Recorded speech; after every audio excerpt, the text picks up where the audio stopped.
Top down, smoking on a fast cigar. Cool breeze in my head, bittersweet smoke flying through the air. It's the way I feel, smoking on a fast. Hey everybody, welcome to Not Just Blowing Smoke. That was Jeff Pitchell's Fat Cigar you've been listening to. Make sure that you follow us on Podbean, Spotify, iTunes, Google, basically wherever you get your podcast from. I'm Pastor Padron, and I'm here with my co-hosts, Paul and Dave and Kendra. Nick is otherwise occupied tonight, but he says hello. And we have Kendra here, the postmaster from the 724 Lounge. Hi, Kendra. Hey, guys. Hey, guys. And tonight we're starting off by lighting up the Don Lino Africa Pundo Milia by Miami Cigars. And this is a cigar that has a Ecuador Habano wrapper, a Cameroon binder, and the filler is Dominican and Nicaraguan. It's a Toro. It's a small Toro. It's 5.5 by 54. It's got a soft box press to it. And Kendra has made a very interesting cocktail with which we are pairing with this cigar. Do you want to talk about this cocktail, Sure. Kendra? Sure. It's a weird cocktail. It's a weird cocktail, yes. Very weird, yes. Mm-hmm. And yet it's tasty. Yeah. So, and we're going to need some help from our viewers to name it, but... So pretty much it is Yes. High West Double Rye. Hello. High West Double Rye. And banana puree. And some Canadian maple syrup from our buddy Rod. Ooh, Canada. Yes. And when I came up with this, I was kind of thinking like banana pancakes, but then Paul just said it's like bananas Foster. So... Yeah, we don't have a name set in stone yet. Nope. We were going to maybe go with May West, something about like maple and then the High West. Right. That works. My husband suggested banana hammock, and we're not going to go with that. No, not banana hammock. That's what she said. And then another customer said banana-rama, but that's kind of cheesy. So, Cheers. So yeah, it's definitely on the sweeter side, but that rye comes through on it really nice. Yeah. The whiskey definitely still dominates the drink, and I think the banana just smooths it out. So it has a nice sweetness, but still whiskey forward. So far we're all liking it, I think. Yeah. Now, Paul, what are you? I know you were kind of apprehensive about this banana cocktail and this cigar. Are you Your feeling face like says it all. I'm not usually one to drink my fruit, specifically a banana, but I got to admit, this is actually really, really good. I was telling Kendra that you could certainly taste the yes? sorry, the rye, the spice from the rye right off the bat, and then it smoothed right out. The creaminess of the banana liqueur, almost a little bit of caramel. So that's why I initially thought it resembled a banana Foster or banana flam. So definitely a really, really nice, flavorful drink. Very smooth. The cigar is just really, really creamy smooth. Nice cedar, earth tone, spice. The drink is bringing out a lot more of the spicy notes. The retrohale is really rich. Nice, rich spice on that. I think the retrohale is one of my favorite things about this cigar.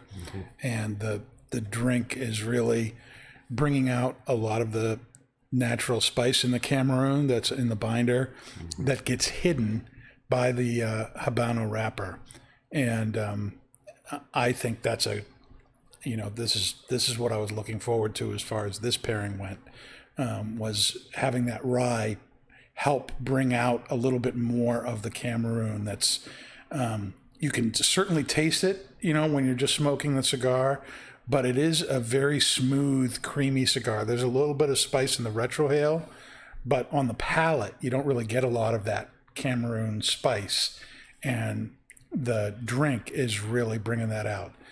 Dave, do you agree with things that are going on, or what? No, I love the I love the wrapper. Yeah. I love the wrapper. Yes or no? Habano. I do agree. I do. I like the drink. Yes. It's like spicy banana. Spicy banana. Spice nana. Spice banana. Spice nana. Oh man. Okay, Dave, that was a very intelligent comment. All right, that made a little more sense than the rest of your comments there. Oh my goodness. It is very interesting not having Nick with us, as I know that I would probably ask him, what does he think? This. That's probably what he would say. And Don't forget the other one. Do you want me to Sweet throw nuts. in yeah, sure. another day, another smoke? Yeah. All right, there you go. Another day, another smoke. This is my favorite cigar, and I whenever somebody says I need something smooth that would go with a banana drink, this is what I suggest all the time. And I tell them, chug that banana drink, baby. Chug it and smoke this cigar. I smoked hundreds of these. They're fantastic. It's the best. Perfect. This is the way. This is the way. I have spoken. Excellent. Yes. Yeah, it's very interesting. I know Nick's not able to be here tonight, but I'm curious as to whether or not he's going to be listening on Facebook Live. Oh, he will. If he had Facebook, I don't think he does. No, you're right, Dave. He doesn't. He does not. That is correct. So he is going to be in the dark. He's going to be in the dark about this whole thing. In Darknito. Oh my goodness, that's going to be funny. He probably had his phone privileges taken away tonight. Yeah. No. Oh, poor Nick. Anywho, Now, Kendra, you made this drink up. Yeah. What did you have, like dried banana chips at the bar, and you're like, what can I do with this crap? I need to get rid of it. I mean, how did you come up with this? It's really, really good. I don't know if I really have an answer. Just sometimes I definitely do a lot of thinking, like Wow. 2 in the morning. I never would have Do a guessed. lot of things. And sometimes things just like come to me, and I don't know why. You're up at 2 o'clock in the morning in bed thinking about your next drink you're going to make? I think about work a lot. I also do a lot of shopping at 2 in the morning, so I don't sleep much. And sometimes when you see me come into work in the morning and I look a little ragged, that was a bad night, no sleep. But anyway, I think this randomly came into, I guess my thought process started with all the maple syrup that we had. And also because there's a High West, not that's necessarily right. like a contest, but like a charity month that we have coming up in August. And so it's been kind of on my mind to start coming up with, I have to come up with 2 drinks. So yeah, that's kind of what started the thought process, was starting with High West and then maple syrup. And then bananas just came to me. And then bananas. And then Bananas. banana was the Bananas. last part of it. Yep. It's like Deadpool. Bananas. I woke up at 3 in the morning and said, bananas. That's it. That's what I needed. Basically, I'm telling you, Joe, it's I've weird. got it. It's so weird. So I'm the kind of guy that if I get 6.5 hours of sleep, I'm good. I'm good for a full day. You don't sleep a lot. How much sleep do you need to function? I would say 6 is fair. 6 is around where you're at too? Yeah, and there's just a couple nights in the week where I don't sleep at all, that I'll just stay up all night, laying in bed on my phone, and deep in thought about Deep in bananas. thought as I go through my IG page.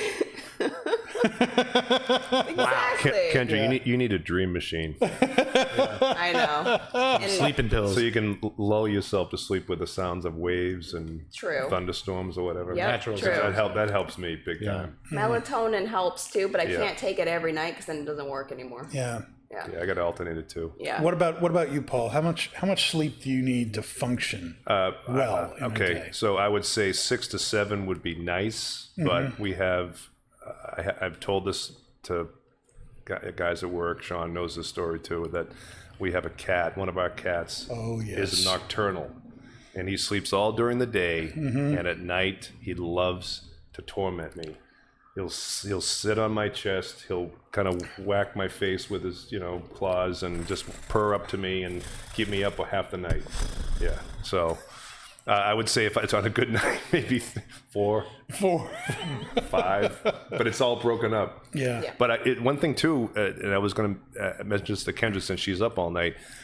Do you notice when you are up all night and then if you ever fall back to sleep for like an hour or two, that hour or two is like really deep, like a really deep sleep. Yeah, absolutely. Yeah. So I've got myself into that situation where you're kind of like just tossing and turning, and then all of a sudden around 4 o'clock you go to sleep, you wake up at 5:30, and that hour and a half is like just you're dead, and it's almost like you wake up like an anvil hit your head. Paul, how close have you come to killing the cat? I mean, unfortunately, I love the guy, but he's just I really at times just want to take him, hang his tail out the window, and just for a few hours, just so I can get some sleep. But no, he's a good cat. He really is. Just I'm sure he is, Paul. tired I'm sure of he is. the He nightly. just loves you a lot. He sure does. He's got a man crush on Pablo Maduro. This is the problem Yeah. when you do not have a door to your third floor bedroom. It's a converted attic. We turned into a master bedroom, and there's no door there. So if we could have put one in, I would have, but we can't. So. You can't just lock the cat in the bathroom. No. No. My girlfriend would not like that. No. Dave, what about you? How much sleep do you need? Like 14 hours? No, I typically only sleep like 6 to 7 hours. So we're all about the same. I can't remember the last time I didn't wake up before my alarm. No. So what does that have to do with needing 6 or 7 hours? I'm just complaining. I wake up and it's like 2 minutes before my alarm. It's just annoying. Very annoying. You've conditioned your body to wake up at a specific time. Yep. That's how it works. You don't even need an alarm clock, Dave. Nope. But if I don't use it, then He'll I'll sleep. He'll sleep late. Yeah. I have the perfect. That's I have Murphy's Law. I have the perfect solution for you.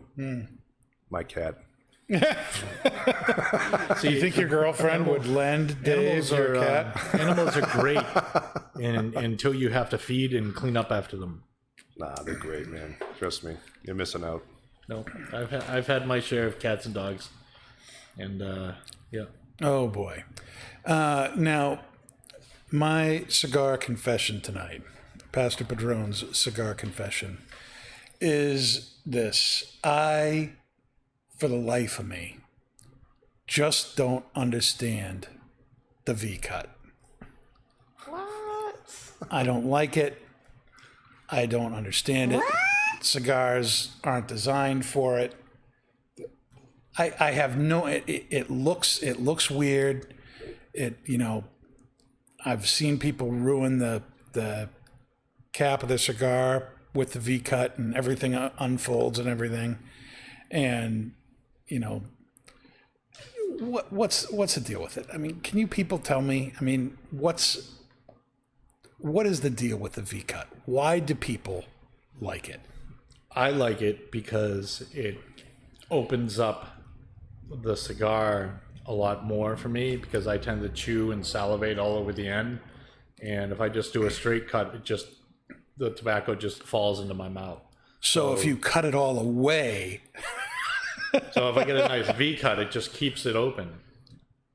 And If you chew and suck on your cigar like it's a ice cream cone like you do, Dave, doesn't it all going to collapse and get all even more nasty because you've got? It doesn't. It's beautiful. It's beautiful. I love it. V cut.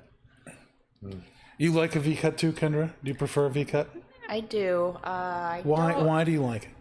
I don't chew or salivate on Thank it, God. but I'm so I do glad to agree hear with that. I get less bits of tobacco in my mouth. Okay. So it keeps it a little bit more contained for me. So it's a cleaner experience for you. It's a more Exactly. pleasant Yes. mouth feel for you. It's more of a groomed what she said. cigar. More of a groomed cigar. Keeps it all in there. It's like Keeps it tight. keeps it tight. Paul, what do you think about the whole V-cut thing? No, I'm not a fan of it. I've tried it before, and I am one who will probably maybe tend to chomp on my cigars a little bit. Nothing too bad, but just I'll hold it with my teeth a little bit. But and that's where I feel the V-cut is not right for me. I'm sorry. I am a believer in less is more, and just by snipping off a little bit of the cap is all you need just to get the cold draw through. Do you have a problem with all sorts of little bits of tobacco going into your teeth Nope, and I everything? do not. when Because you cut your cigar? I don't. Why? Why is that? No, I don't have any tobacco that comes in. I know how what's to. the problem? If other people like Kendra can't do a straight cut without having her smile ruined with little bits of tobacco. I mean, why does it not happen to you? Maybe they need a lesson in cutting. It could be, yeah. I'm not. I mean, super what's experienced. really interesting is that guys will take these thin ring cigars, like a cafe quart, Yeah. and ask for the deep V cut. Yeah, And they're taking a third of the cigar away when they cut it. It's crazy.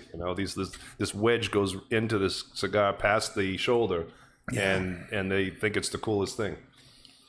yeah. I just don't. Yeah, I've seen that. I've seen people do that. It wigs me out.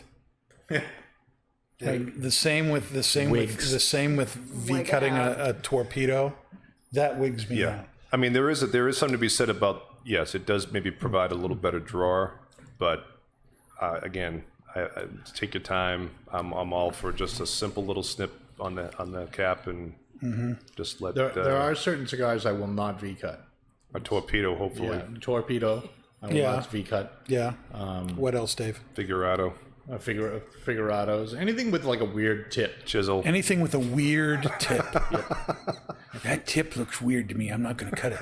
Is it just a feeling that you get, Dave, or is it a particular shape? Well, I think certain cigars are That just tip gives me the heebie-jeebies. they need Give me just the that straight regular straight cut. That's how they were meant to be cut. cut. That's And I how feel all like- cigars are meant to be cut. No, yes, probably, but the V cut is better for me. I can't tell if Dave's agreeing, disagreeing, or somewhere in the middle. Yes, I am somewhere in the middle. So,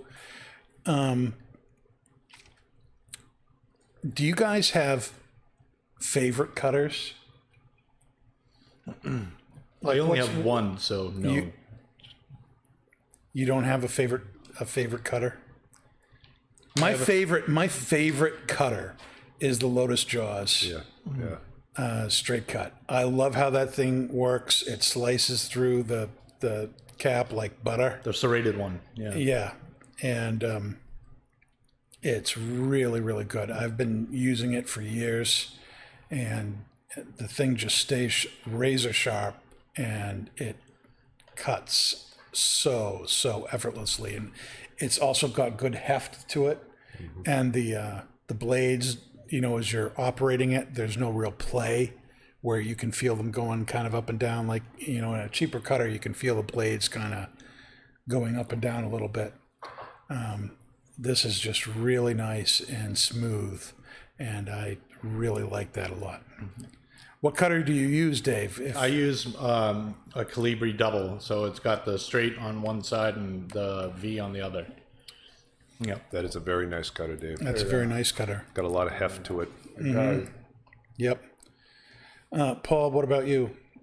I just use a simple double guillotine, the 724 that we have here. It works for me. Although I do agree with you, Dan, on the Lotus Jaws. Jaws. Yeah, you've let me borrow that a few times, and I absolutely think that is a fantastic cutter. For $30. Yeah, It's it's unbelievable. a steal for $30. I paid It doesn't $75 for mine. grab the head at all. The cap, it just cuts it very cleanly. So I'm actually considering getting one. The only issue is that I have about 10 of them floating around the house. 10 cutters. Yeah, so Yeah, in one in but my car. if you don't know where any of them are, then it doesn't count. Right, so I'm one, just the closest cutter works for me. Now, Kendra, you're not a huge cigars. You smoke cigars. Yeah. But you don't. Do you own a cutter? I have a couple of the 724 ones. The 724 cutters. My favorite cutter is a sharp one. Yeah, that's a great answer. Or a 'Cause cutter if that they're Paul not- fixes for me. If they're not sharp, it doesn't matter whether it's a V cut or a bullet cut or a straight cut. It's not a good cutter. You need whatever you use. It has to be sharp. Amen to that. Yeah, and no cutter lasts forever. Nope. So if you realize that your cutter is starting to catch on the tobacco and not cut it cleanly, or you are getting a lot of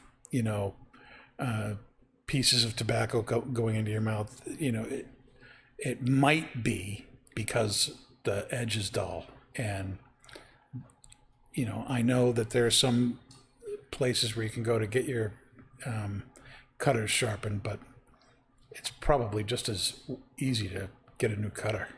So since we're on this topic, Mm-hmm.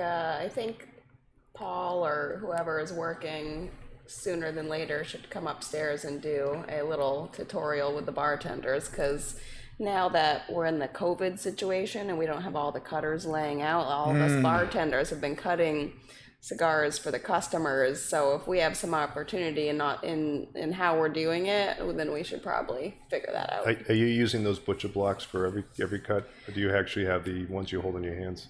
So yeah, I've been grabbing the handheld ones quite a bit lately, but I did notice the other peeps have been using the butcher block ones Yeah, more than not.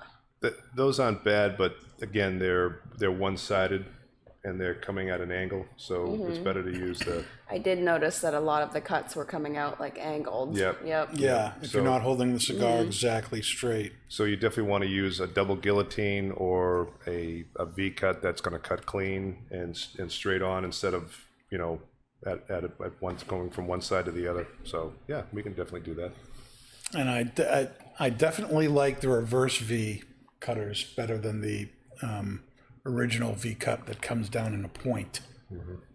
That cuts the cigar better than the original V cut design. But yeah, that's good to know. Now, here's my next question for you guys. Given how important cutting the cigar is to the experience, how much money have you or would you spend on a cutter? No more than $25. No more than $25. Yep.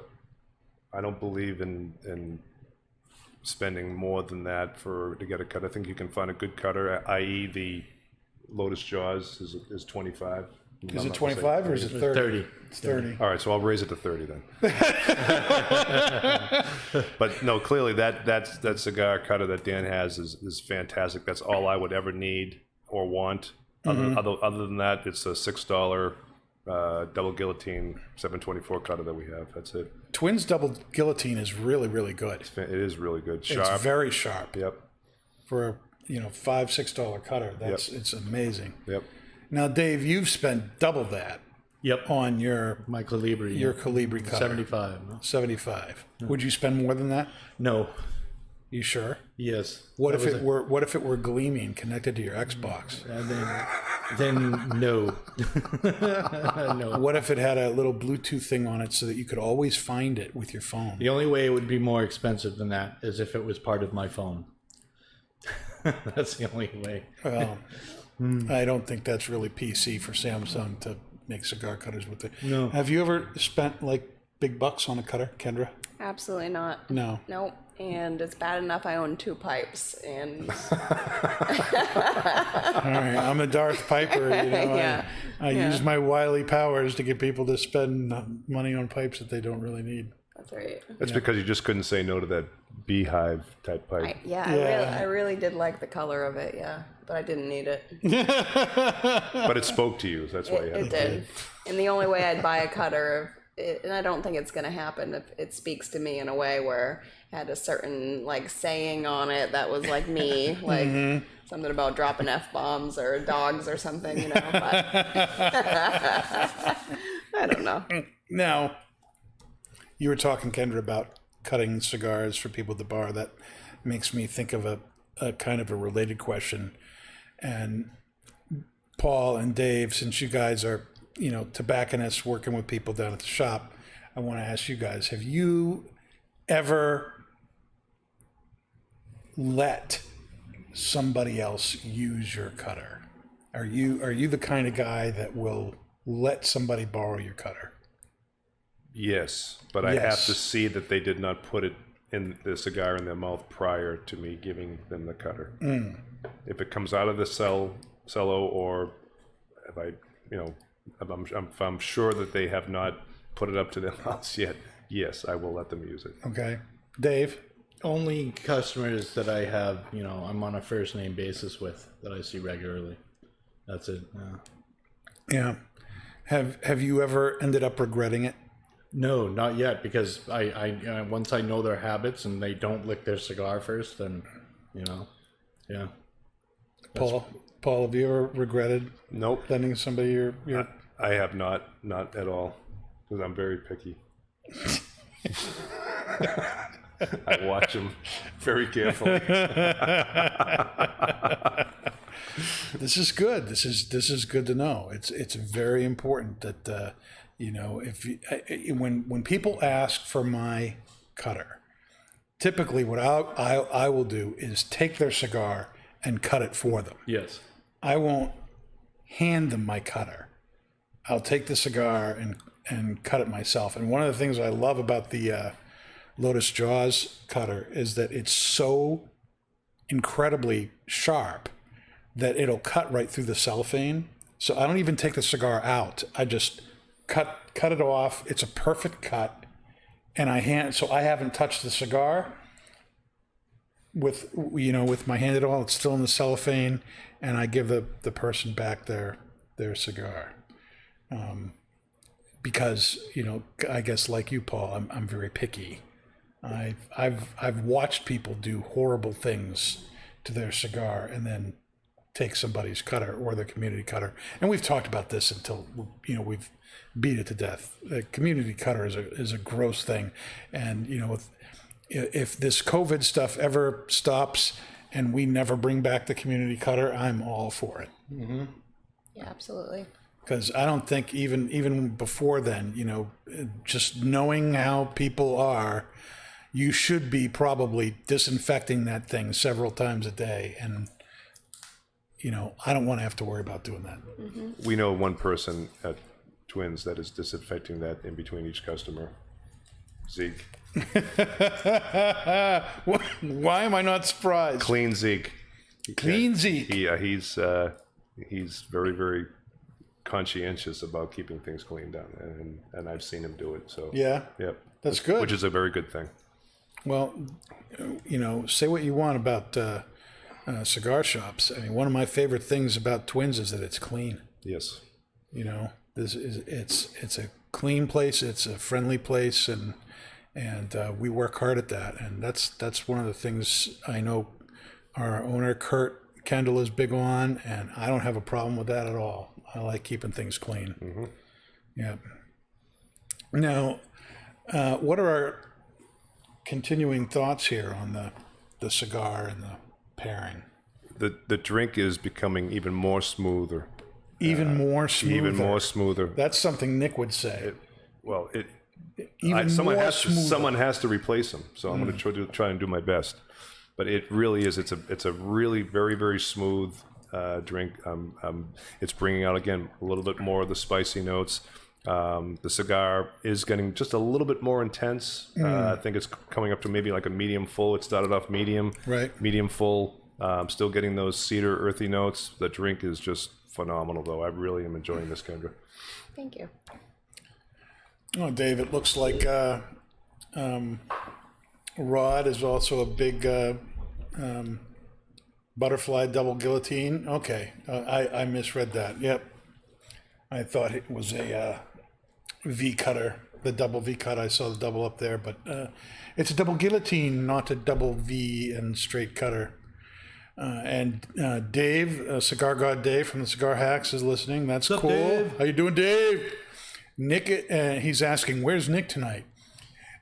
Nick is in the chicken coop tonight. And that's all we're going to say about that. Heather, my cigar cutting regret was letting a very chivalrous gentleman cut my cigar for me. He must have lopped off a third of the bloody thing. No. See, that's just...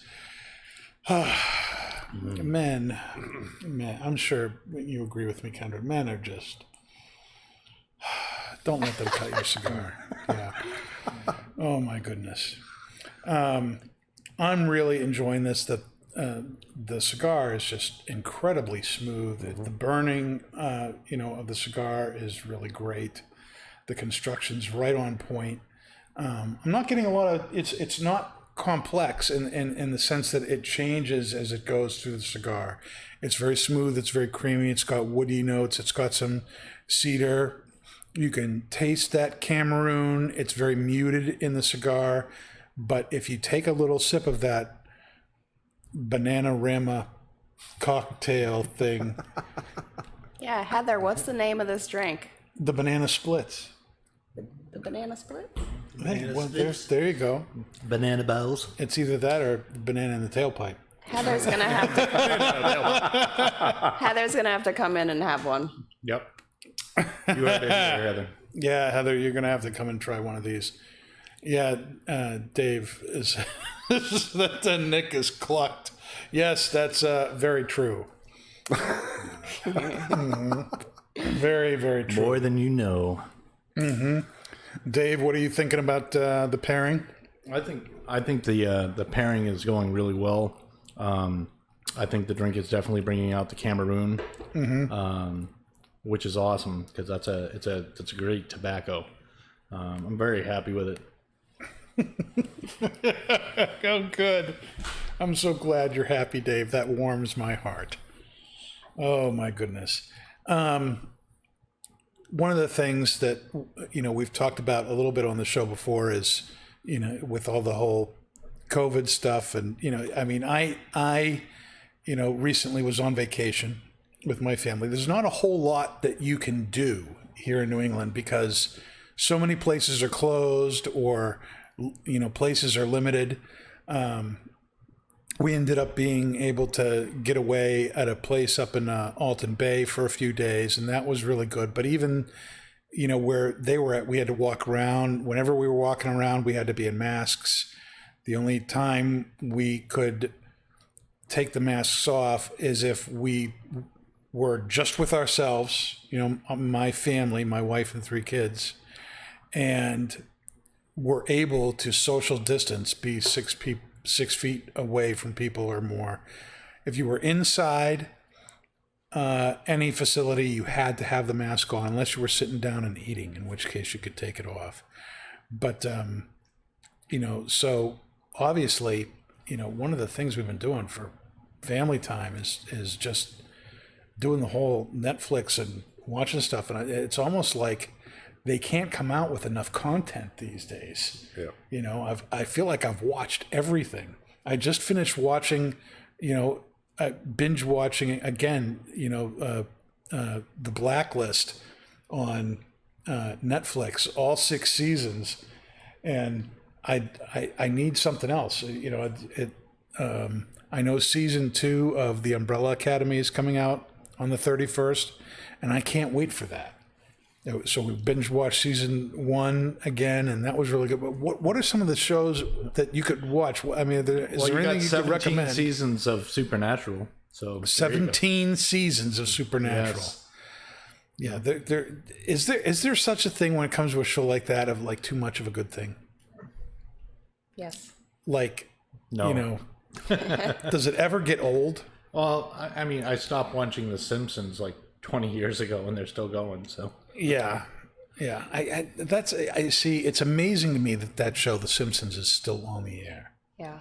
I don't know how they could be coming up with new stuff. Well, South Park too. South Park too. That's another one. How many times can you kill that dude? Yeah. On every episode, it's like, and animation these days is so freaking cheesy. Yep, it's cheap. That's what It's cheap. It's easy cheap and and cheesy, and I just don't get it. I compare that to like the old, Warner Brothers, cartoons that we were watching that, came out in the 40s and 50s and 60s. And you look at that and you go, why can't people do that today? Yeah. Well, it's almost like a dead art. A lot of some of the newer stuff is actually video games. So what they'll do is they'll actually write a video game and just choreograph the characters in the game to do what they want, because the processing time, the recording time, and everything else is way less than actually having to draw something. So that's like a whole new genre that's come out. All right, but back to my original questions. What shows are there that you could maybe recommend to me, whether it's something that I watch, something more adult oriented, or something that my family could watch, more family oriented? Is there anything out there that is good that you have found on any of the streaming sites? I don't know if it's family oriented. It just depends on maybe the age of your children, but I'm a huge fan of Breaking Bad. Breaking Bad. And I've actually rewatched it again last month, just because like I said, the content really hasn't kept up for me. I'm kind of particular about what I'd like to watch, but I'm a huge fan of that show, and I have no problem going back and rewatching the 5 seasons again, and I'll just sit there and watch a few episodes here and there. How long are the seasons? 5 seasons. No, how long are they? How many episodes? It's like maybe 10, 12 per season. Okay, so it's one of those things like, this is something else too, with a lot of these streaming services coming out with their own shows, there's some really good stuff that's come out. But one of the issues that I have with it, it's great television, but the seasons are so short. Yeah. And then you're waiting a year, 2 years, sometimes longer than that to find out. I mean, like Dave, Mandalorian, right? The coming out, season 2 is coming out, what, 2 years from now? Something like that, yeah. Yeah, it's ridiculous. Crazy. They made this incredible 10-episode series, and most of the episodes were really short. Some of them were just over 30 minutes, which is freaking ridiculous, But Kendra, I'm really interested in your TV watching habits.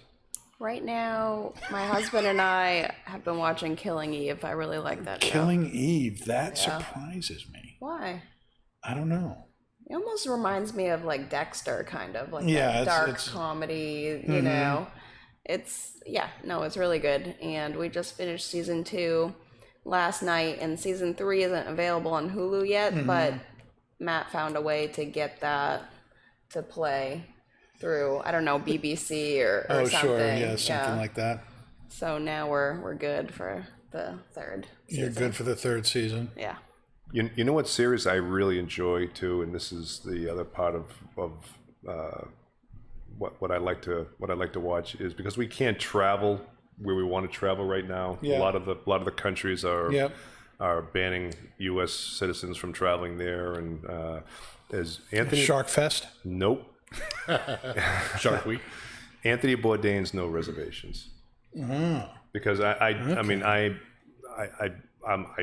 guess I consider myself to be a foodie to some degree, but where he travels too, he travels all over the world with that show. I've seen his other incarnations, and that's my favorite one. But he takes you obviously on a journey through the different countries or different places, and the food and the people, the culture, and all that. And it's really interesting. I don't know if you've ever watched that before, but I haven't. It is really, if you like to travel, at least like the idea of traveling. I like the idea of traveling. I'm not sure how realistic it's going to be. But I like the idea. But that's the thing. He takes you to these places and immerses himself in the culture and the food and the way of life, and it's really fascinating. You know, I've binge watched that over the years, and I have no problem going back and revisiting those. I actually saw one this morning. I was getting up, took my dog out, and came back for a cup of coffee, and the Dominican Republic episode was on, and I'm like, oh, I used to go there quite frequently, and it just brought back some of the memories. Nice. So, and I don't think we can go there right now if we wanted to. No. A lot of the Caribbean islands are not letting us in. Damn COVID. Damn COVID. Jeez. We'll be talking more about that in the second half of the show. What's our final thoughts on the cigar here, Dave? Is this something that you would recommend? It is something I do recommend. I bought one as soon as we got one here in Hooksett, and I peddled it off on everybody that had their palate and close to that kind of genre. I love Habano. I love Cameroon, and I thoroughly and have enjoyed smoking those multiple times already. Paul? I absolutely would agree. I would recommend the cigar. It's very, very smooth, creamy, cedar, earthy, spicy. But I would highly recommend that you get the Bananarama Flam Forester Split thingamajig that this is. It's very, very good. And again, I'm not much of a banana liqueur fan, but again, it does go great with the cigar, doesn't it? Kendra has flipped me over to the bright side, and I would absolutely have this again. This is, and it, like I said, it complements the cigar perfectly. It has real appeal. Do we have a ka-ching, Dave? Oh my gosh. Light bulb. That's close, but no cigar. Kendra, what do you think about your pairing tonight? Are you pleased with yourself, or are you going to blame this pairing on Kimber? I'm pleased with it. I think that rye is the right fit for the cigar. Mm-hmm. I think it complements the spiciness. The cigar was smooth, so I did enjoy it. I have stopped smoking it, but that's only because, I still have a pipe to smoke, and it's a pretty big cigar. So Nick is not here to take it home. Well, we can save it for him. We'll send Nick a grab bag. This Is your grab bag. We'll include some chicken fingers in it. Oh yeah, good pairing. Yeah, good pairing. It's Very good. pairing. All right, we'll be back in just a few minutes, people, with our pipe section of the show. We're going to be smoking Gawith Hoggarth's. Apparently, I've had a little too much banana liqueur. We're going to be smoking Gawith Hoggarth's, can I speak? Black Irish X, which is the polar opposite of this cigar. If this cigar is a smooth, creamy, medium-bodied blend that just about anybody could enjoy, Black Irish X is a strong, full-bodied tobacco that, frankly, people either like it or they don't. Are we going to like it? We'll let you know when we come back. All right, everybody. Thanks for hanging in there while we got our pipes ready and got some new drinks to go with what we're smoking here. We are smoking Black Irish X from Gawith Hoggarth.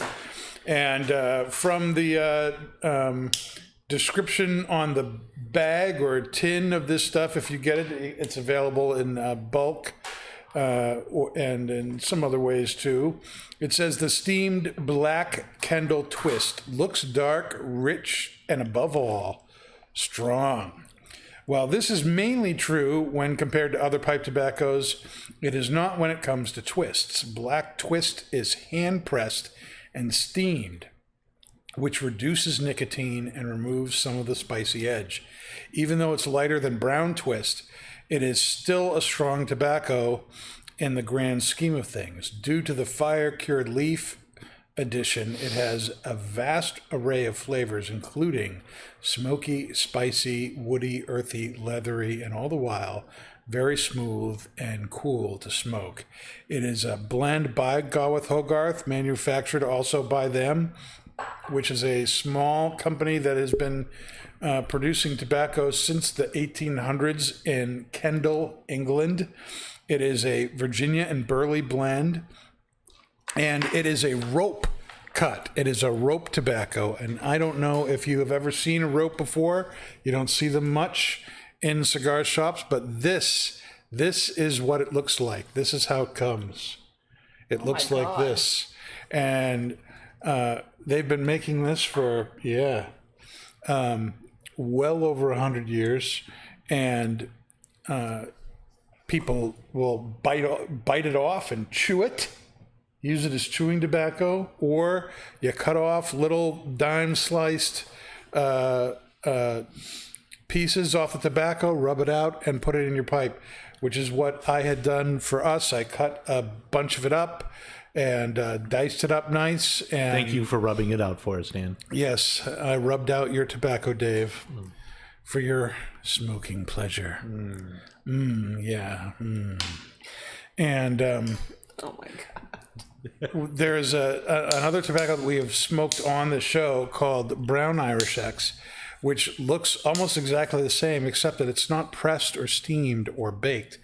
It is the same blend as Brown Irish X. The only difference is that it has been steamed and pressed, so it's got this almost like a box press kind of feel to it. And the result of that extra process completely changes the flavors of this tobacco. It's really amazing. And I need to tell you people out there, if you ever get this stuff, you should, because it's really cool. You know, to get a tobacco like this, you just don't see this every day, and you should try it. But one of the reasons that it is made like this is so that it could last. This was originally designed to be used for sailors on ships.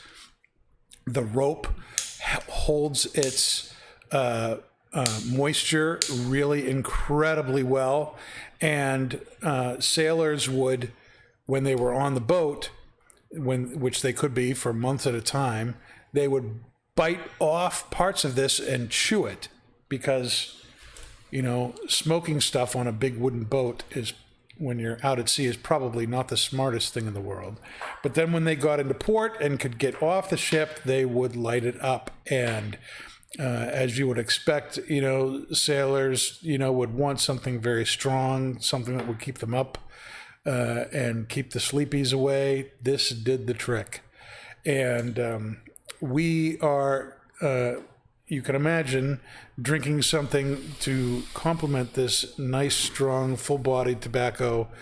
What are we drinking with it? We are Kendra. drinking Kendra. Peat Monster Peat Monster. from Compass Box. Peat Monster from what? Compass Box Compass Box. is the brand. I've yes. never heard of Compass Box. It's a really cool brand. It's blended Scotch, and this one is blended single malts of the peated variety, and it's rugged. It really is. It's but yeah, It's very peaty. yeah. We all have an ice cube in ours. It really isn't too bad with the ice. It really No. isn't. Thank you, Kendra. No. But I do have to say that tobacco looks exactly like it tastes. It tastes like sausage. Sausage. Not See, cigars. the first thing that comes to mind when I smoke this tobacco is beef Sweet jerky. nuts. Beef jerky. That's what I get. Beef jerky, or like those barbecued, you know, the barbecue char on your hamburger. You know, Yeah. if you grill it, it's like that. That's what it is. Burnt ends. The burnt ends. That burnt sausage over there. Burnt sausage.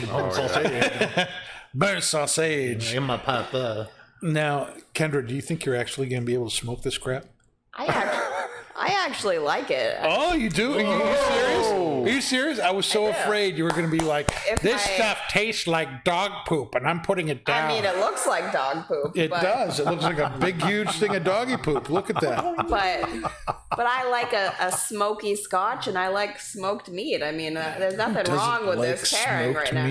This is a Kendra pairing for sure. I like it. I like I'm it. surprised. I really do. And if my lighter wasn't so terrible right now, I'd be like all over it. I think there's air in my lighter. Someone give me one. We learned something You new. know how I to use don't it? know how to use this lighter. Can I Ball, have where's your balls? lighter ball? You can use that one. All right. Ooh, look at that catch. Whoa. Look at that. That was amazing. Must be all that smoked meat. Smoked meat.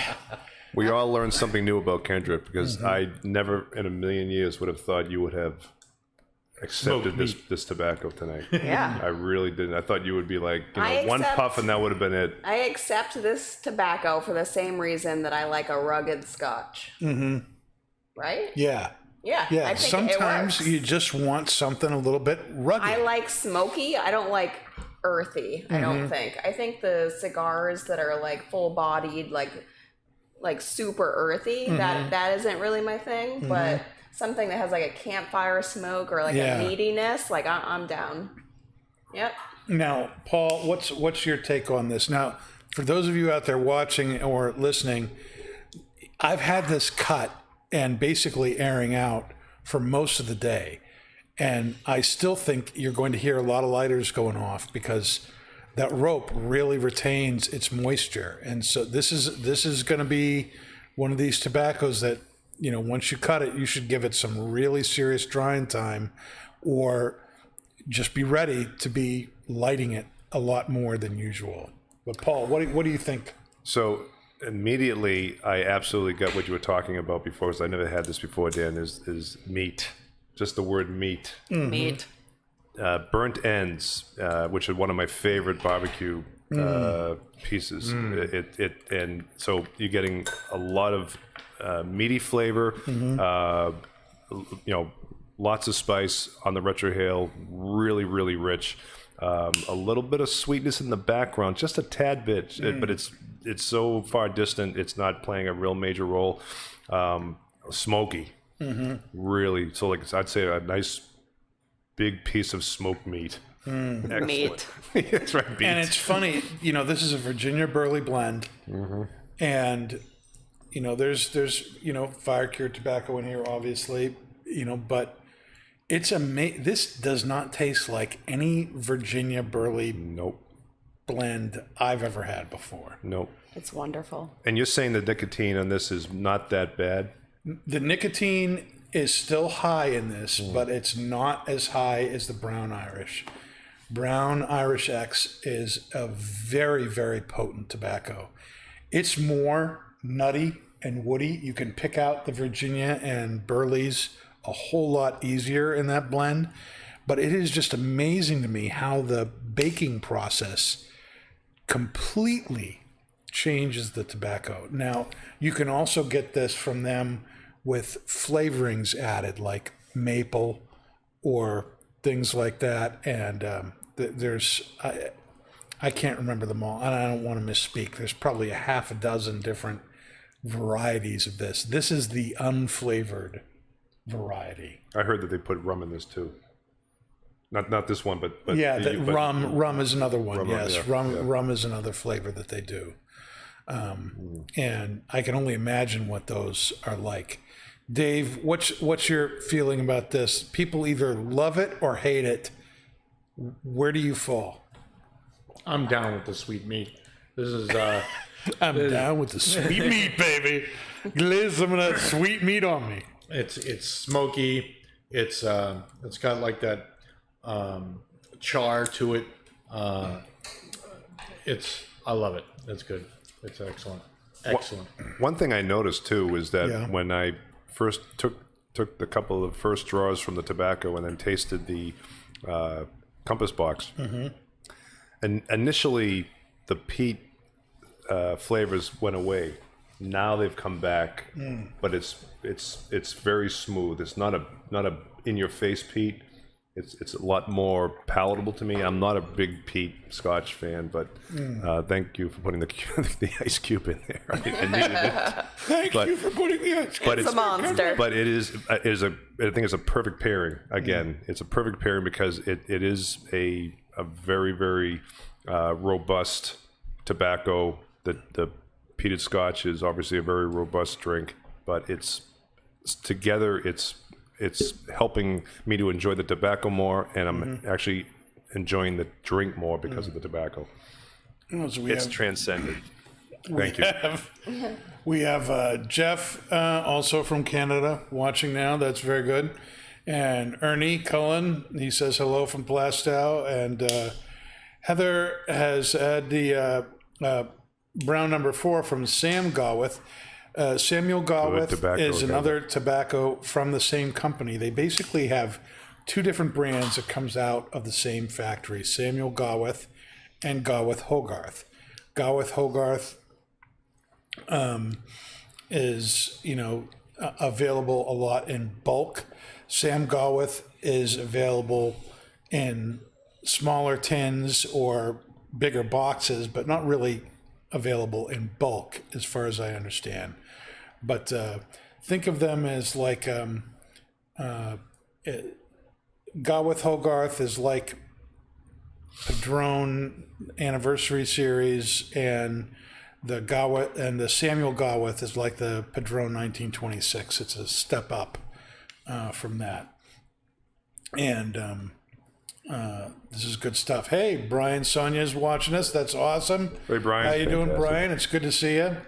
Now, Kendra, what do you think of the pairing here with the nice peaty blended Scotch and this nice beef stick you've stuffed into your honey pipe? Wow. No innuendo there. Oh, at all. yeah. None at all. Come on, it's Pastor Dan here. There's no innuendo. This is the clear winner of the night for me. This. Peat and meat all day. Peat and meat all day. Peat and meat. Oh, Oh, yeah. Not Pete's meat. It's wonderful. that's going to be the title of this episode. Yes. Pete's meat. Peat, meat. Peat and meat all day long. Oh, my goodness. Oh yeah. Oh my God. One of the things I was really glad about was we were smoking milder medium cigar before we got to this, because this is a really full-bodied tobacco, and I knew that we would be able to fully enjoy that cigar and it would not get in the way of fully enjoying this pipe tobacco. Nope, not at all. And I think the peated Scotch is just really complementing this very, very nicely. There's just something about smoke and meat that goes together, and when Hell yeah. and this pipe tobacco is incredibly flavorful. It is a full flavored tobacco. I'd say it's kind of medium plus as far as the strength goes. It could be stronger, but it's pretty strong as it is. But you add that smokiness from the peat to this, because it's very smooth. The pipe tobacco is very smooth.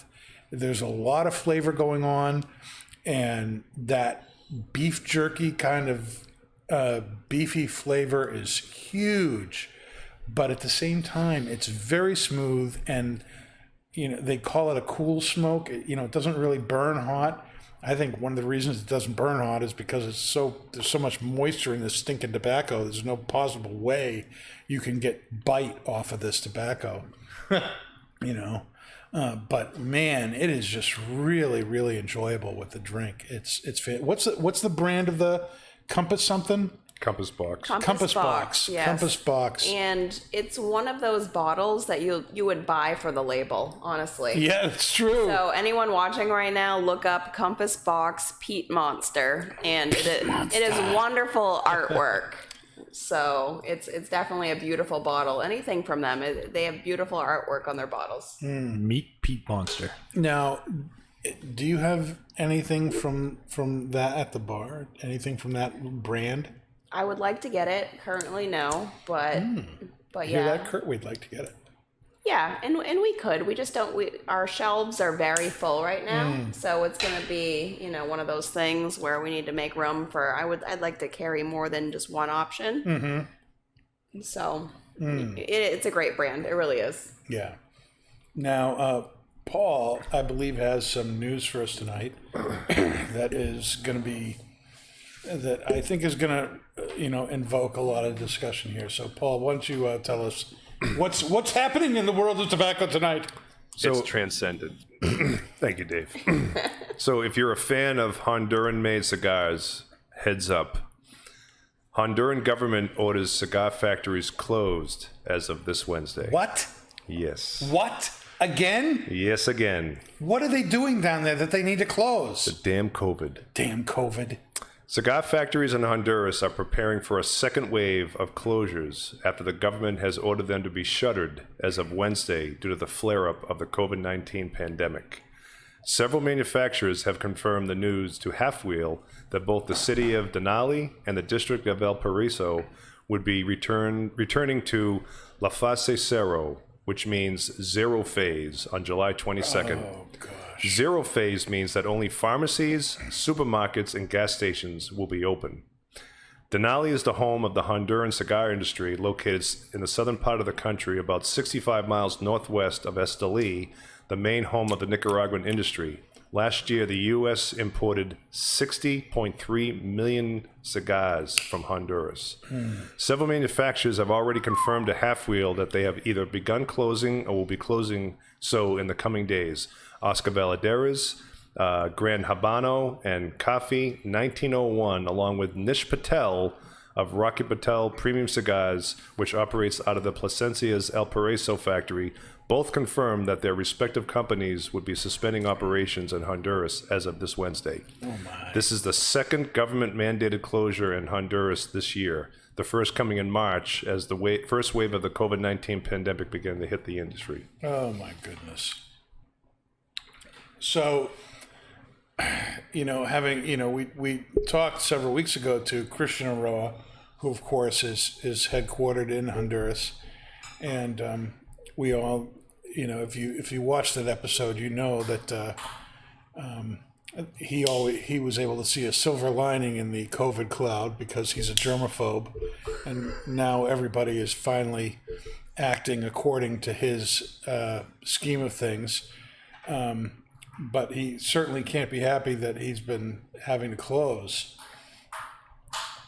and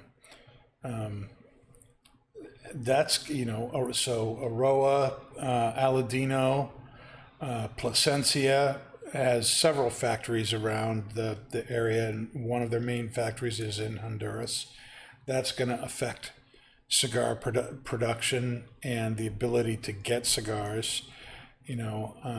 I'm concerned about how this is going to hit, and I'm concerned about how, I think we all kind of thought that this was going to happen. I know there's a lot of talk out there from people who, people are of a number of different minds about this whole COVID thing.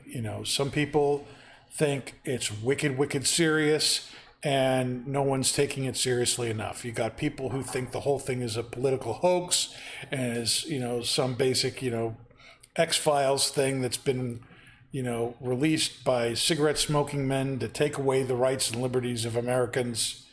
And you've got everywhere in between, but there was always, concern that as we opened things up, that we were opening, some people thought we were opening too quickly. Some people thought we weren't opening quickly enough. And now you're seeing, in the light of spikes in people who are being affected with COVID and COVID deaths, that all of a sudden things are closing again. And I'm wondering about how that's going to happen here in New England and in New Hampshire in particular, since that's where we're at. Do you have any thoughts on that, Paul, for yourself? Well, where's this going to go? I mean, I don't want to get into the politics of it and my own personal feelings aside. We did see this coming. You know, everyone kept talking about a second wave, and it was just a matter of time before things started to close down again, unfortunately. I'll just say, I think this is going to probably go right through to the election. You know, I don't see this ending anytime soon. Do you think this is a political thing then? Do you think it's... Personally? Yeah. Yeah, I do.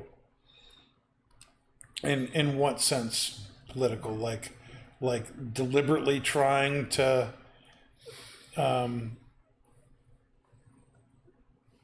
to get Trump out or something? I do. I think this is again. I'm just everyone has their own feelings, thoughts. Yep. You know, my personal thing is if you look at the 4 major states that are going through a second wave and closing: California, Arizona, Texas, and Florida. What is the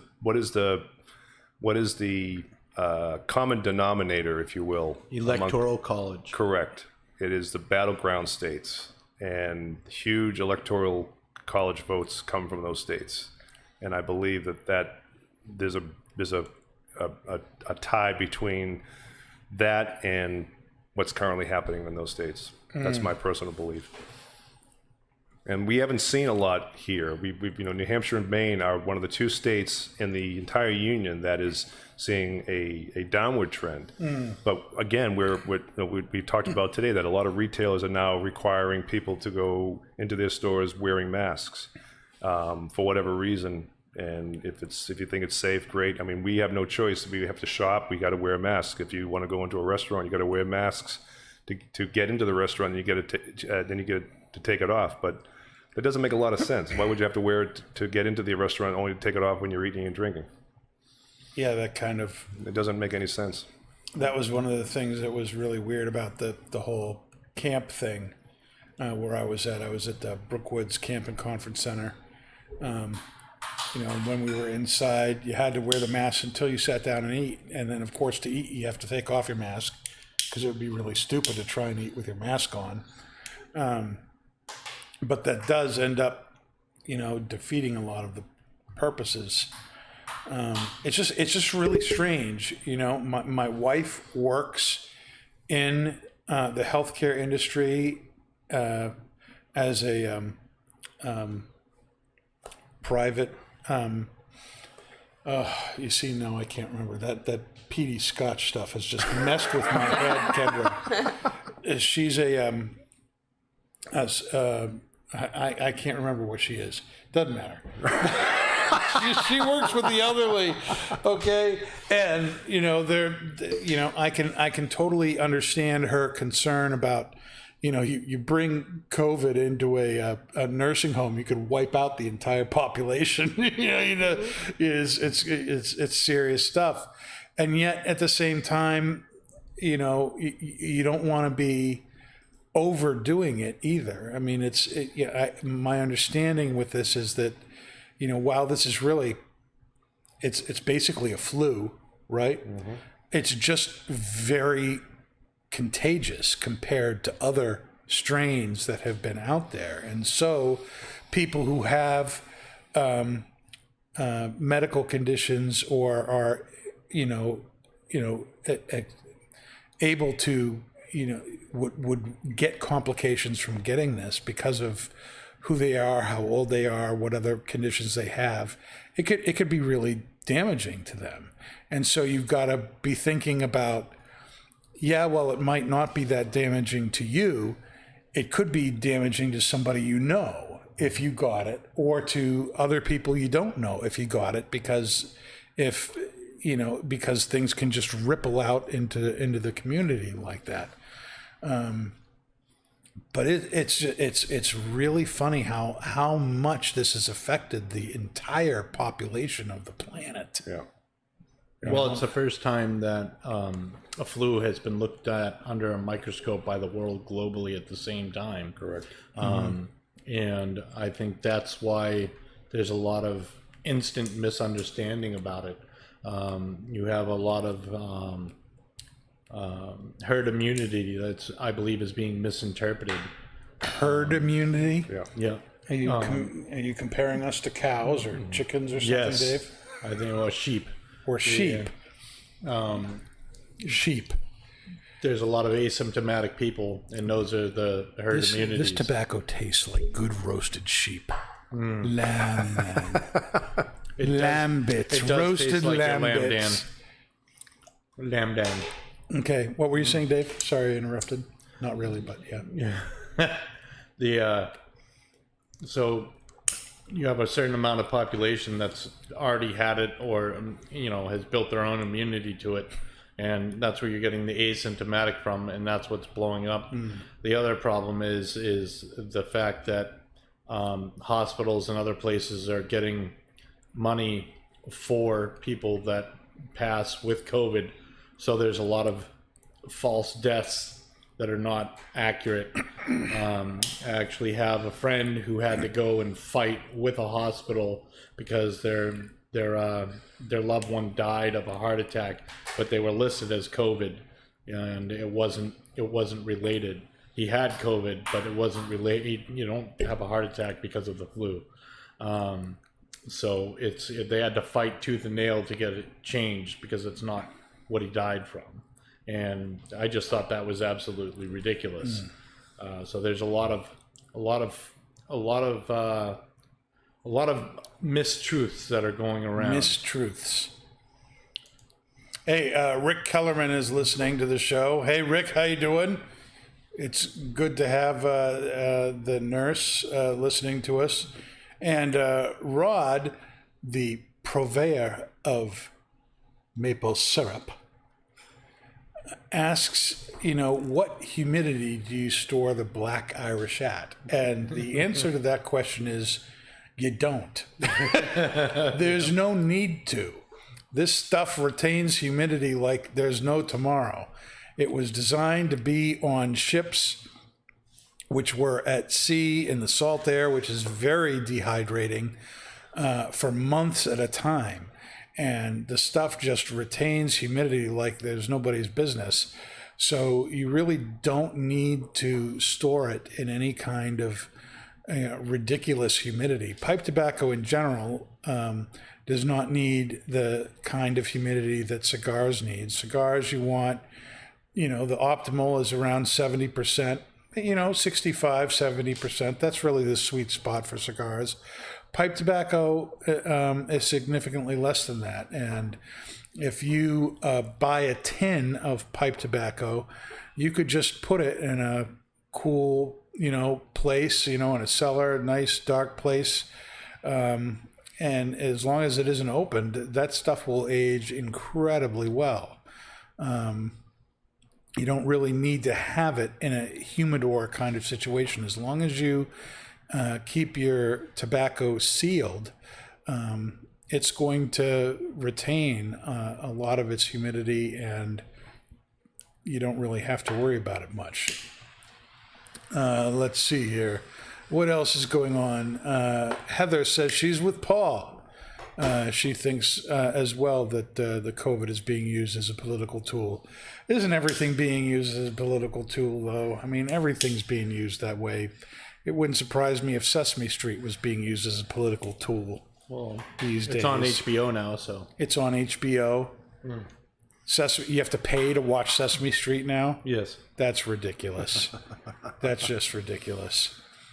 Gone is PBS. Oh, Rick, did you see the comment there, Kendra? Finally, a beautiful woman on your show. And finally, a woman that likes peated scotch and meat tobacco. Are you trying to say that, we've had ugly women on the show before, but not a beautiful woman? Wow. Are you referring to Nick?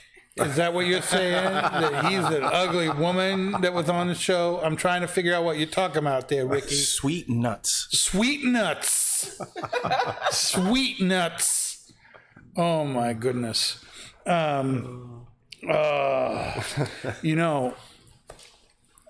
don't know if any of you know this, and Kendra. Light bulb. Dave, that really had nothing to do with what was going on. You're Well, just you said you just noticed something, so it's like a light, light bulb enlightenment. went Yes. See? okay. You know, if that's your rationale. for Kendra it. got it. What's wrong? This- Pick it up, Blaster. This is Kendra. This is our 50th episode. Yep. We're almost at a year. 2 more weeks, and we're going to be having our 1-year anniversary. We're going to have to do A party. a 1-year anniversary special. You know, what should we do for that? Yeah. We got to do something. We got to do something special. Should we have more beautiful women on? You know, All the beautiful women. all beautiful women. We should go on the hack boat.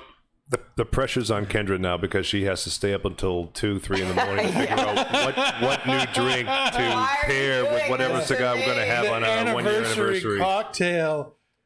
The not just No blowing stress. smoke drink. What will that be, Kendra? Oh, It's man.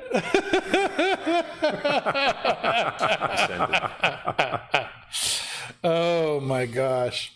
Kendra and Gawith, pastors, angels. Oh, that's funny. We got to get Kimber on here. Yes. Yeah, that's Yeah, she needs to come on. that would be.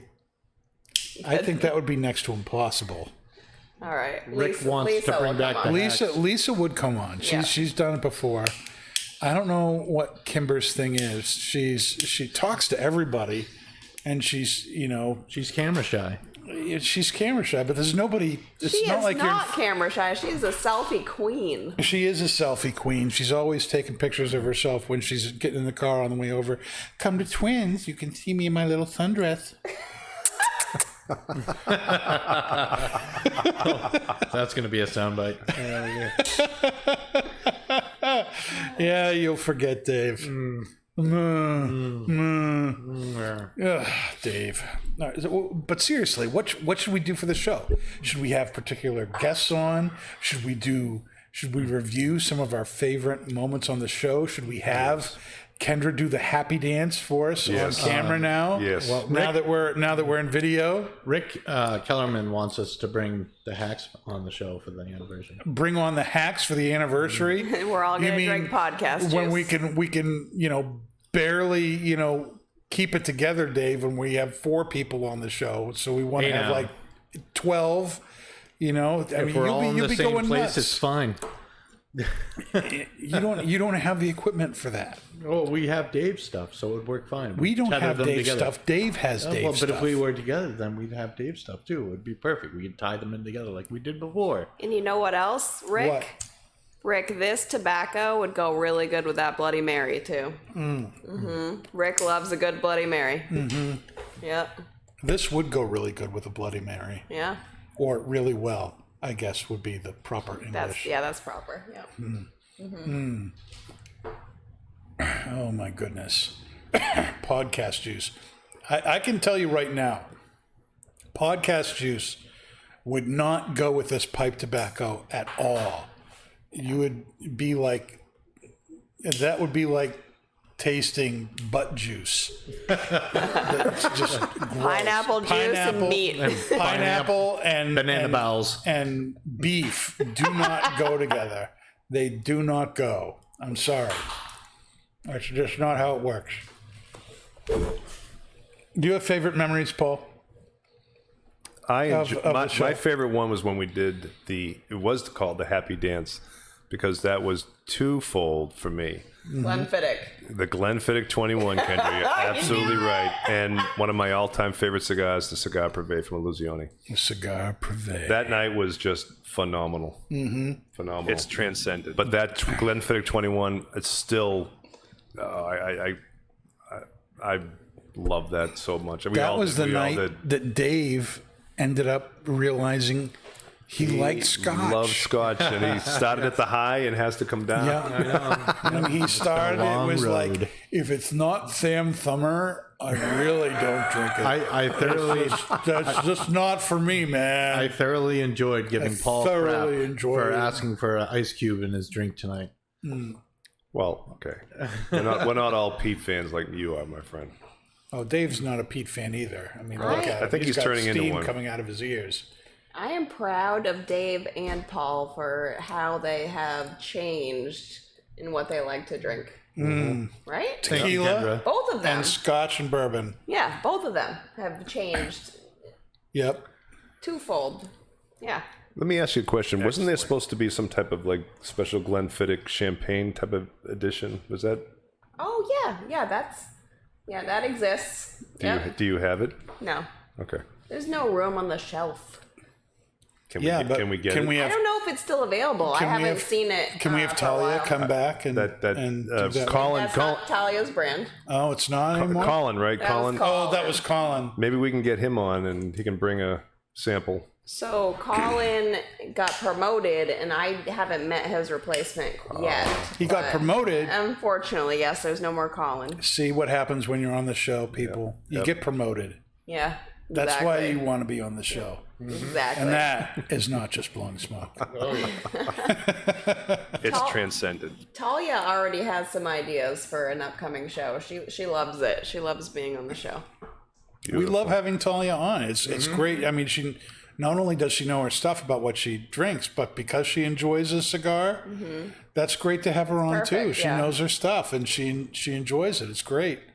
Talia Tequila. You need to watch that episode if you haven't seen it, people, or listen to it. Either way, but she's awesome. I love having her on the show. Almost as good as the Hammer and Sickle episode we did with Hammer and Sickle vodka and Hammer and Sickle Tears of cigars. Eric. Vodka Yes, John. the Tears of Eric. Yeah, that was one of the last Gawith Hoggarth tobaccos we did was a dark bird's eye, which I picked knowing that it would make Eric cry, and it did. And I admit, in hindsight, it was mean of me to do. And he's never going to smoke a pipe again for the rest of his life because I made him smoke that stuff. But it's amazing to me this tobacco, the Black Irish X. If you look at the reviews, like on tobaccoreviews.com,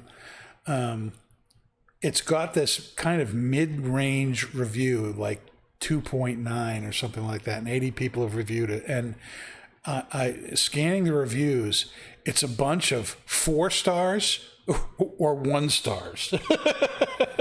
And that's basically how it ends up. You either really like the fact that this is a strong kind of in-your-face tobacco, Or they can't keep it lit. or they don't like it because it's a strong in-your-face tobacco that maybe you have to really work at to keep lit. But I really enjoy this. I mean, I'm a full-bodied cigar guy. If you are a cigar guy and you smoke a pipe too, I know that having a pipe tobacco that really kind of is a nice, full-bodied, full-flavored thing that is not an aromatic, that tastes like apples or grape tonic, is something that you might be looking for. And I think this provides that nice, beefy flavor that you've been longing for. Beef.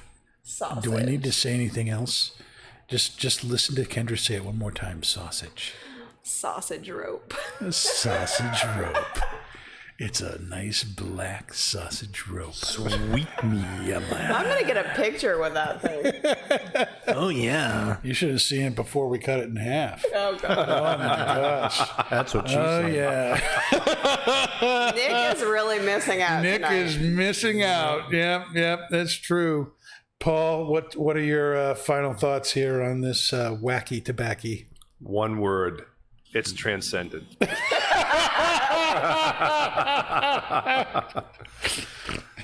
2 words. 2 words. Excellent. You can't pause like that, Paul. It gives Dave time to hit the buttons. Beautiful meat. Beautiful meat. Beautiful meat. Nice. No, it's been an absolutely phenomenal tobacco. The pairing has been really, really good. I'm not a peat fan at all, but together it complements each other. The robust, meaty flavor of the tobacco, the peatiness of the Scotch, just go hand in hand. It really, really is excellent. Hand in hand with that meat, Hoppo. Hand in hand. Mm-hmm. Dave. Thank you, Dave. You're welcome. It's really good. And there you have it. Deep Thoughts by Dave. It's really good. And I give him credit for not saying the word beef. Beefy. Kendra. This is a manly pairing, and I love it. Man, she I love it. loves it. She Yeah. loves it. It's all about the barbecue kind of flavors, you know, that campfire smoke, the meat. It's your summertime barbecue pairing right here. Absolutely. This is a great end of day smoke. And man, I tell you, if you have if you barbecue some hamburgers or some steak and you follow up on your meal with this, you're gonna be feeling groovy, baby. It's gonna be good. This is good stuff. Gawith Hoggarth is one of those harder to find tobaccos, and we have it here at both Twins locations. Get an ounce or two of this stuff. It is really, really good and really worthwhile. Before we go, let me tell you about what's happening next week. It's going to be very exciting. We are really, really excited about having Glenn Case with us via Skype next week. He is the founder and president of Christoph Cigars. We're going to be smoking the Vengeance Perfecto next week, which is kind of like Black Irish X, a nice full-bodied dark cigar. And then in the second half of the show, we're going to completely flip things around. It's going to be kind of like this episode, only the exact reverse. So I'm a little bit nervous about it. Next week, we're going to be smoking Cornell & Deal's small batch release of Sun Bear, which is a Virginia and Oriental tobacco blend that includes some honey that is grown from Jeremy Reeves' own personal honeybee farm. It is going to be really good. This was a huge, huge success last year, and it was so big that they brought it back and doubled the amount of tins that they are producing. So it's still a small batch. There's going to be about 8,000 tins that will be available in this release, and Twins is getting a bunch of that, and we'll be smoking that next week. That is a wonderful summer blend. At least it was last year. I'm very interested to see how it is done the second time around, if it's going to live up to the hype or if it's going to fall flat and be like getting stung by a honeybee. I don't know. We'll find out. But Kendra has her work cut out for her next week, coming out with something for a real strong cigar, and then something honey-wise for Sun Bear. Well, I still have a big jar of honey in my cubby. Big job. Why am I not surprised that Kendra has a big jar of honey in her cubby? Maple Right next to syrup and honey and Yum, all yum. good things. Yeah, it's going to be the Winnie the Pooh episode next week. Yes, perfect. Sunday. So be sure to tune in next week at 8 o'clock Monday night. And this episode will be available on Facebook all week. And then it will be coming out on podcast next Monday on Podbean, Spotify, YouTube, anywhere you get your podcast from. And we're really excited about it. So thanks for tuning in tonight, guys. And we'll see you next week. Bye-bye. And that's not just blowing smoke.